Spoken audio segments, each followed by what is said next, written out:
ರಾಜ್ಯ ರಾಜಕಾರಣದಲ್ಲಿ ಈಗ ಎಲ್ಲರ ಚಿತ್ತ ಮಾಜಿ ಸಿಎಂ ಸಿದ್ದರಾಮಯ್ಯ ಅವರ ಈ ದಿಢೀರ್ ಮೌನದ ಮೇಲೆ ಇದೆ. ಸಚಿವ ಸಂಪುಟ ವಿಸ್ತರಣೆ ಬಳಿಕ ಸಿದ್ಧವಾಗಿರುವ ರಾಜಕೀಯ ಸನ್ನಿವೇಶಗಳು ಕಾಂಗ್ರೆಸ್ ಪಾಳ್ಯದಲ್ಲಿ ದೊಡ್ಡ ಬಿರುಗಾಳಿಯ ಮುನ್ಸೂಚನೆ ನೀಡಿದೆ. ಇದೇ ವೇಳೆ ಸಿದ್ದರಾಮಯ್ಯ ಅವರ ಸೈಲೆಂಟ್ ಪಕ್ಷ ನಂಬಿಕೊಂಡಿರೋ ಅಹಿಂದ ಮತ ಬ್ಯಾಂಕ್ ಮೇಲೆ ಯಾವ ರೀತಿ ಪ್ರಭಾವ ಬೀರುತ್ತೆ, ಆಂತರಿಕ ಭಿನ್ನಮತ ಮತ್ತು ಬಂಡಾಯದ ತಳಮಳಗಳು ಯಾವ ಹಂತಕ್ಕೆ ಹೋಗಿ ಮುಟ್ಟುತ್ತೆ, ಈ ಬಗ್ಗೆ ಮಾಹಿತಿ ನೋಡೋಣ ಎಳೆ ಎಳೆಯಾಗಿ.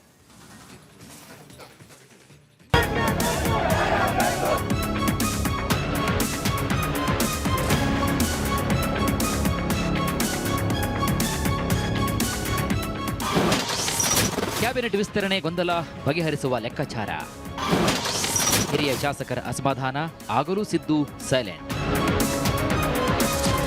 ಸಚಿವ ಸಂಪುಟ ವಿಸ್ತರಣೆ ಬೆನ್ನಲ್ಲೇ ಪಕ್ಷದೊಳಗೆ ಭುಗಿಲೆದ್ದಿರುವಂತಹ ಅಸಮಾಧಾನಗಳು ಹಾಗೂ ಗೊಂದಲಗಳನ್ನು ಬಗೆಹರಿಸಲು ಹಿರಿಯ ನಾಯಕರು ಈಗ ರಣತಂತ್ರವನ್ನು ರೂಪಿಸುತ್ತಿದ್ದಾರೆ.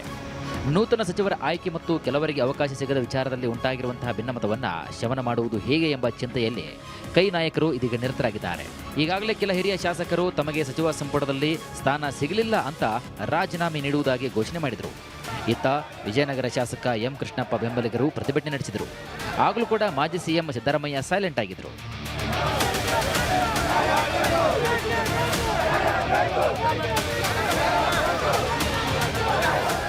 ಈ ಎಲ್ಲದರ ಮಧ್ಯೆ ಪಕ್ಷದೊಳಗೆ ತಲೆದೂರಿರುವಂತಹ ಅಸಮಾಧಾನ ಮುಂದೆ ದೊಡ್ಡ ಬಂಡಾಯವಾಗಿ ರೂಪುಗೊಳ್ಳುತ್ತದೆಯೋ ಅಥವಾ ಸಚಿವ ಸಂಪುಟದಲ್ಲಿ ಯಾವುದೇ ಬದಲಾವಣೆಗಳನ್ನು ಮಾಡಿ ಪರಿಸ್ಥಿತಿ ಹತೋಟಿಗೆ ತರಬೇಕೋ ಎಂಬ ಚರ್ಚೆಗಳು ರಾಜಕೀಯ ಕಾರ್ಯಾಲಯದಲ್ಲಿ ಗರಿಗೆದರಿವೆ. ಆಂತರಿಕ ವಿರೋಧವನ್ನು ತಡೆಯಲು ಯಾವ ಸೂತ್ರವನ್ನು ಅನುಸರಿಸಬೇಕು ಎಂಬ ಲೆಕ್ಕಾಚಾರ ನಡೀತಾ ಇದೆ. ಒಂದು ವೇಳೆ ಸಂಪುಟದಲ್ಲಿ ಏನಾದರೂ ಬದಲಾವಣೆಗಳೇ ಮಾಡುವುದಾದರೆ ಸಚಿವ ಜಮೀರ್ ಅಹಮದ್ ಅವರ ಸ್ಥಾನದ ಬಗ್ಗೆ ತೆರೆಮರೆಯಲ್ಲಿ ಗುಸುಗುಸು ಆರಂಭವಾಗಿದೆ. ಅಲ್ಪಸಂಖ್ಯಾತ ಕೋಟಾ ಮತ್ತು ರಾಜಕೀಯ ಸಮೀಕರಣಗಳ ಹೆಸರಿನಲ್ಲಿ ಜಮೀರ್ ಅಹಮದ್ ಅವರ ಬದಲಾವಣೆ ಕುರಿತು ಪಕ್ಷದ ಕೆಲವೊಂದಿಷ್ಟು ವಲಯಗಳಲ್ಲಿ ಚರ್ಚೆಗಳು ಕೂಡ ನಡೆಯುತ್ತಿವೆ ಅಂತ ಹೇಳಲಾಗಿದೆ. ಸಿದ್ದರಾಮಯ್ಯ ಅವರು ಒಂದೊಮ್ಮೆ ಬಹಿರಂಗವಾಗಿ ಮಾತನಾಡಿ ತಮ್ಮ ಅಸಮಾಧಾನವನ್ನು ಹೊರಹಾಕಿದ್ದಾರೆ. ಪಕ್ಷದ ಮಟ್ಟದಲ್ಲಿ ಅಥವಾ ದೆಹಲಿ ನಾಯಕರ ಜೊತೆಗೆ ಚರ್ಚಿಸಿ ಅದನ್ನು ಶಮನಗೊಳಿಸಲು ಒಂದು ಅವಕಾಶವಿರುತ್ತಿತ್ತು. ಆದರೆ ಅವರು ಯಾವುದೇ ಪ್ರತಿಕ್ರಿಯೆ ನೀಡದೆ ಕೇವಲ ಮೌನ ವಹಿಸಿದ್ದಾರೆ. ಇದೇ ವೇಳೆ ಕಾಂಗ್ರೆಸ್ ಪಕ್ಷದ ಕೆಲವು ವಲಯಗಳಲ್ಲಿ ಜಮೀರ್ ಅಹಮದ್ ಖಾನ್ ಅವರಂತಹ ನಾಯಕರಿಗೆ ಸಚಿವ ಸ್ಥಾನ ನೀಡಿರುವಂತಹ ಕುರಿತು ಕೇಳಿಬರುತ್ತಿರುವ ವಿರೋಧದ ವಾದಗಳು ಸಿದ್ದರಾಮಯ್ಯ ಅವರ ಬೆಂಬಲಿಗರ ವಲಯದಲ್ಲಿ ಮತ್ತಷ್ಟು ಚರ್ಚೆಗೆ ಗ್ರಾಸವಾಗಿದೆ. ಜಮೀರ್ ಅಹಮದ್ ಅವರನ್ನ ಕೇವಲ ಅಲ್ಪಸಂಖ್ಯಾತ ಸಮುದಾಯದ ಏಕೈಕ ಪ್ರತಿನಿಧಿ ಅಂತ ಬಿಂಬಿಸಿ ಸಚಿವ ಸ್ಥಾನ ನೀಡಿರುವುದನ್ನು ಕೆಲವರು ಪ್ರಶ್ನೆ ಮಾಡುತ್ತಿದ್ದಾರೆ. ಮುಸ್ಲಿಂ ಸಮುದಾಯವು ಯಾವುದೇ ನಿರ್ದಿಷ್ಟ ವ್ಯಕ್ತಿಗಾಗಿ ಅಲ್ಲದೆ ದೀರ್ಘಕಾಲದಿಂದಲೂ ಕೂಡ ಕಾಂಗ್ರೆಸ್ ಪಕ್ಷದ ಪರವಾಗಿ ಭದ್ರವಾದ ವೋಟ್ ಬ್ಯಾಂಕ್ ಆಗಿ ನಿಷ್ಠೆಯಿಂದ ಬೆಂಬಲಿಸಿಕೊಂಡು ಬಂದಿದೆ ಎಂಬುದು ಈ ವಾದದ ಮುಖ್ಯ ತಿರುಳಾಗಿದೆ.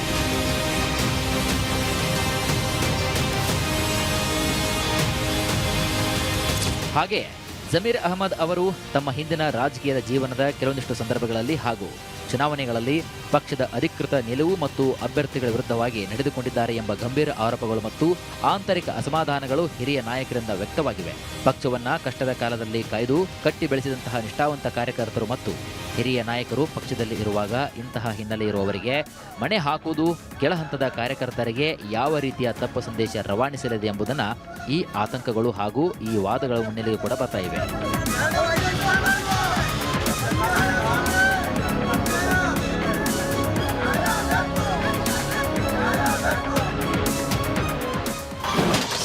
ಮುನಿಸಿಗೆ ಮದ್ದು ನೋಡಿ. ಮುನಿಸಿಗೆ ಯಾವ ರೀತಿ ಮದ್ದು ಅರಿಯುತ್ತಾರೆ ಅನ್ನೋದರ ಬಗ್ಗೆ ನೋಡೋದಾದ್ರೆ ಮಹಿಳಾ ಕೋಟಾ ಮತ್ತು ಸಿದ್ದು ಮುನಿಸು ತಣಿಸುವ ತಂತ್ರ ಅನುಸರಿಸುವ ಸಾಧ್ಯತೆ ಇದೆ ಅಂತ ಎನ್ನಲಾಗ್ತಾ ಇದೆ. ಸಂಪುಟದಲ್ಲಿ ಮಹಿಳಾ ಪ್ರಾತಿನಿಧ್ಯದ ಕೋಟಾವನ್ನು ಭರ್ತಿ ಮಾಡುವುದು ಹಾಗೂ ಮಾಜಿ ಸಿಎಂ ಸಿದ್ದರಾಮಯ್ಯ ಮುನಿಸನ್ನ ಶಮನಗೊಳಿಸುವುದು, ಈ ನಿಟ್ಟಿನಲ್ಲಿ ಹೈಕಮಾಂಡ್ ಹಾಗೂ ರಾಜ್ಯ ನಾಯಕರು ದಾಳವನ್ನು ಉರುಳುತ್ತಿದ್ದಾರೆ. ಸಿದ್ದರಾಮಯ್ಯ ಅವರ ತೃಪ್ತಿ ಹಾಗೂ ಆಪ್ತರ ಅಸಮಾಧಾನ ದೂರ ಮಾಡಲು ಪ್ರಯತ್ನಿಸಿದ್ದಾರೆ ಅಂತ ಹೇಳಲಾಗ್ತಾ ಇದೆ.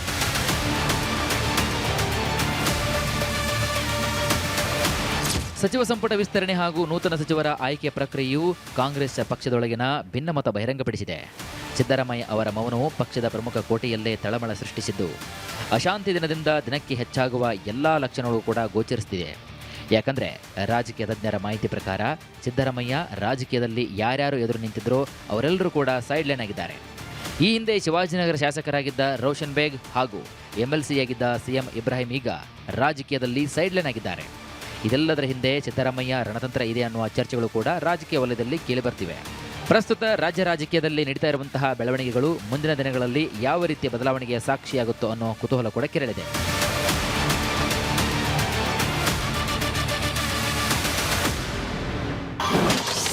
ಸಿದ್ದರಾಮಯ್ಯ ಮಹಾಮೌನದ ತೀವ್ರ ರಾಜಕೀಯ ಎಫೆಕ್ಟ್. ಕಾಂಗ್ರೆಸ್ ನಂಬಿರುವ ಅಹಿಂದ ವೋಟ್ ಬ್ಯಾಂಕ್ಗೆ ಡ್ಯಾಮೇಜ್. ಮಾಜಿ ಮುಖ್ಯಮಂತ್ರಿ ಸಿದ್ದರಾಮಯ್ಯ ಯಾವುದೇ ವಿಷಯದ ಬಗ್ಗೆ ಬಹಿರಂಗವಾಗಿ ಮಾತನಾಡದೆ ಅನುಸರಿಸುವಂತಹ ಮಹಾಮೌನವು ರಾಜ್ಯ ಕಾಂಗ್ರೆಸ್ ಕೋಟೆಯಲ್ಲಿ ತೀವ್ರ ತಳಮಳವನ್ನು ಸೃಷ್ಟಿ ಮಾಡಿದೆ. ದೀರ್ಘಕಾಲದಿಂದ ಕಾಂಗ್ರೆಸ್ ಪಕ್ಷವನ್ನು ನಂಬಿಕೊಂಡು ಬಂದಿರುವಂತಹ ಪ್ರಮುಖ ಅಹಿಂದ ಮತ ಬ್ಯಾಂಕ್ಗೆ ಹೊಡೆತ ಬೀಳುವ ಸಾಧ್ಯತೆ ಕೂಡ ಇದೆ. ಈ ಬೆಳವಣಿಗೆಯಿಂದ ದೊಡ್ಡ ಮಟ್ಟದ ಡ್ಯಾಮೇಜ್ ಆಗಬಹುದು ಎಂಬ ಆತಂಕ ಪಕ್ಷದ ನಾಯಕರಲ್ಲಿ ಮೂಡಿಸಿದೆ. ಈ ರೀತಿಯ ಗೊಂದಲಗಳು ಮುಂದುವರೆದರೆ ಸಾಂಪ್ರದಾಯಿಕ ಮತ ಬ್ಯಾಂಕ್ ಛಿದ್ರವಾಗುವ ಅಪಾಯವಿದೆ ಅನ್ನೋ ವಿಶ್ಲೇಷಣೆ ಕೂಡ ಕೇಳಿಬರುತ್ತಿದೆ.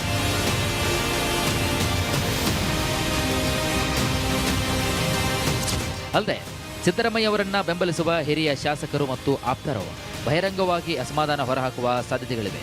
ಇದು ಜಿಲ್ಲಾ ಮಟ್ಟದಲ್ಲಿ ಬಣ ಬಡಿದಾಟಗಳು ತೀವ್ರಗೊಳ್ಳುವ ದಾರಿ ಮಾಡಿಕೊಡಬಹುದು. ನಾಯಕತ್ವದಲ್ಲಿ ಆಂತರಿಕ ಭಿನ್ನಮತ ಒಂದು ಹಂತ ಮೀರಿ ಬೆಳೆದರೆ ಅದನ್ನು ಕಂಟ್ರೋಲ್ ಮಾಡುವುದು ಹೈಕಮಾಂಡ್ಗೂ ಕೂಡ ಕಷ್ಟಕರವಾಗಲಿದೆ.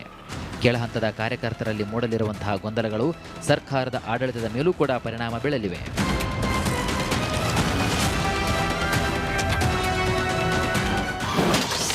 ಮುಂದಿನ ರಾಜಕೀಯ ಸವಾಲುಗಳೇನು? ವಿರೋಧ ಪಕ್ಷಗಳಿಗೆ ಸಿಕ್ಕಂತಾಯ್ತಾ ಅಸ್ತ್ರ? ಕಾಂಗ್ರೆಸ್ ಪಾಳಯದಲ್ಲಿ ತಲೆದೂರಿರುವಂತಹ ಈ ಆಂತರಿಕ ಬಿಕ್ಕಟ್ಟು ಮತ್ತು ನಾಯಕರ ನಡುವಿನ ಮುನಿಸು ವಿರೋಧ ಪಕ್ಷಗಳಿಗೆ ಅತ್ಯಂತ ಪ್ರಮುಖವಾದ ರಾಜಕೀಯ ಅಸ್ತ್ರವಾಗಿ ಸಿಕ್ಕಂತಾಗಿದೆ. ಸರ್ಕಾರದ ವಿರುದ್ಧ ವಿಧಾನಸಭೆ ಹಾಗೂ ಹೊರಗೆ ಹೋರಾಟ ನಡೆಸಲು ವಿರೋಧ ಪಕ್ಷಗಳು ಈ ಗೊಂದಲಗಳನ್ನೇ ಬಂಡವಾಳ ಮಾಡಿಕೊಳ್ತಿವೆ. ಅಲ್ಲದೆ ಮುಂಬರಲಿರುವಂತಹ ಸ್ಥಳೀಯ ಸಂಸ್ಥೆಗಳ ಚುನಾವಣೆಗಳ ಮೇಲೆ ಬೆಳವಣಿಗೆಗಳು ನೇರವಾದ ಪ್ರಭಾವ ಬೀರಲಿದೆ ಅಂತ ಹೇಳಲಾಗ್ತಾ ಇದೆ. ಹಾಗೆ ಪಕ್ಷದ ಕಾರ್ಯಕ್ಷಮತೆಗೆ ಹಿನ್ನಡೆಯಾಗುವ ಸಾಧ್ಯತೆ ಕೂಡ ಇದೆ. ಸಕಾಲದಲ್ಲಿ ಆಂತರಿಕ ಭಿನ್ನಮತಗಳನ್ನು ಸರಿಪಡಿಸದೇ ಇದ್ದರೆ ಇದು ಮುಂಬರುವಂತಹ ಸಾರ್ವತ್ರಿಕ ಚುನಾವಣೆಗಳಲ್ಲೂ ಕೂಡ ಪಕ್ಷಕ್ಕೆ ಭಾರಿ ನಷ್ಟವನ್ನುಂಟು ಮಾಡಬಹುದು ಎಂಬ ಎಚ್ಚರಿಕೆಯನ್ನ ರಾಜಕೀಯ ತಜ್ಞರು ವ್ಯಕ್ತಪಡಿಸಿದ್ದಾರೆ. ಈ ಎಲ್ಲ ಗೊಂದಲಗಳಿಗೆ ತೆರೆ ಎಳೆಯಲು ಹೈಕಮಾಂಡ್ ಯಾವ ರೀತಿಯಾಗಿ ರಾಜಕೀಯ ಸೂತ್ರವನ್ನು ಅನುಸರಿಸಲಿದೆ ಎಂಬುದನ್ನು ಕಾದು ನೋಡಬೇಕಾಗಿದೆ.